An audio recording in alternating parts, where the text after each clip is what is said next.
Don, it's been an absolute delight to have you here at the 23rd Trends Breakfast for Biz Group.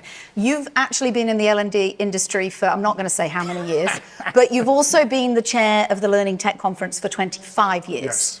How excited are you about what's coming? It's very exciting for a number of reasons.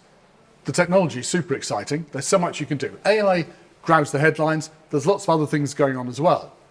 Plus, in the background, people, skills and knowledge are more important than ever.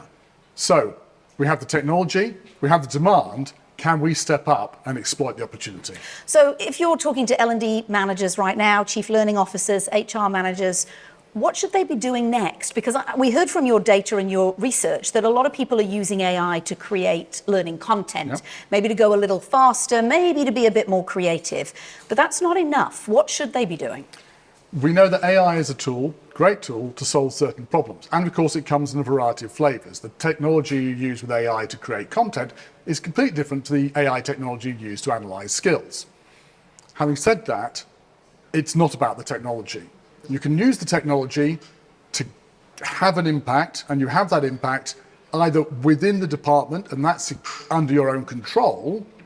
But if you're going outside the L&D department, that's when you need to be building relationships with the rest of the business so that you can use their data to solve their problems. So don't start with thinking, how do I use AI? Start with understanding the problem and the data that helps you solve it.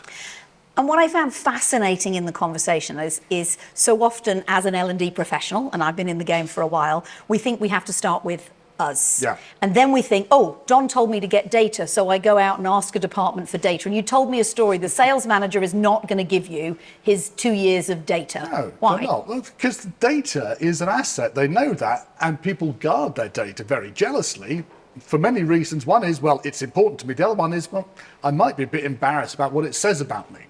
If you're asking people to give that up, you have to ask it on the basis of a good relationship. So start by building a relationship with that person in charge of sales. On the basis of that relationship, you'll get the data, or you won't.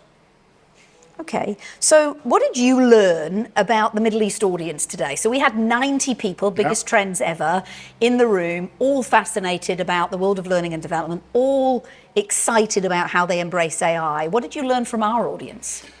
What's really interesting is that wherever you go in the world and you talk about AI, actually there isn't a great deal of difference. Everyone, doesn't matter whether their first language is English or anything else, everyone has been using the word overwhelm to describe it since I started talking to people about this 2 years ago. So people feel overwhelmed by it. But what I was impressed by here was how people are ready to start thinking outside the department, start stepping outside the L&D department and thinking about the business and how to solve those problems, given the right tools and the right way of thinking about it, to start taking the right approach. Fantastic. So if you were to give the next generation of L&D, which is not us. I have no idea what you mean. The next generation of L&D managers, what would be one word of advice? Or one sentence? I'll give you a sentence. Well, okay, first one would be don't listen to us, really. But I agree. Beyond that, more subtly, you'd say, listen to the people who've been there before, but make your own way, because things will change. And yes, there are foundations which don't change, but so much of it does. It's up to you to plot your own course. Fantastic. We've absolutely thoroughly enjoyed having you here. It's been great. What I will leave everybody to realise is next time Don asks you to fill out a 2-minute sentiment survey, please do it. 2 minutes, that's all. 2 minutes. Thanks, Don. Thank you.